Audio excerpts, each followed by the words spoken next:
নমস্কার বন্ধুরা, আজ চলে এসেছে একটা নতুন রেসিপি নিয়ে। সেটা হচ্ছে মিষ্টি দইয়ের রেসিপি। প্রথমে ছোট এক প্যাকেট দুধ গরম করার জন্য বসিয়ে দিয়ে এক বাটি গরম জল করে নিয়ে তার মধ্যে আমুল স্প্রের যে গুঁড়ো দুধ সেটা ভালোভাবে মিশিয়ে নিয়ে সেটা গরম করার জন্য বসিয়ে দিলাম। তারপর ওই ছোট প্যাকেটের দুধটা গুঁড়ো দুধের সাথে ভালোভাবে মিশিয়ে নিলাম আর ওর মধ্যে 4 চামচ মতো চিনি দিয়ে দিলাম। এইবার একটা কড়াইতে 6 চামচ মতো চিনি নিয়ে নিলাম আর তার সাথে দিয়ে দিলাম সামান্য পরিমাণ ঘি।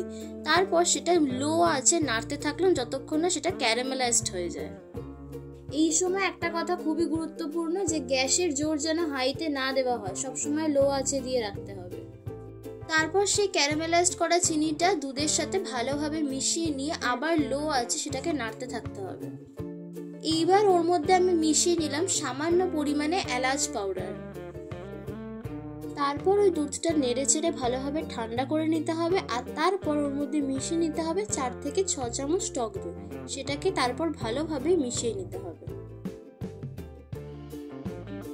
এইবার আমি কড়াইতে গরম জল বসিয়ে দিলাম আর ওদিকে দুধের বাটিটা কাগজ দিয়ে ভালোভাবে ঢেকে দিলাম যাতে বাষ্প বাইরে না বেরিয়ে যায়।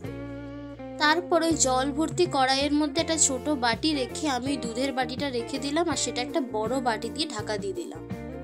খেয়াল রাখতে হবে যেন ভিতরের বাষ্পটা কোনো ক্রমে বেরিয়ে না যায়।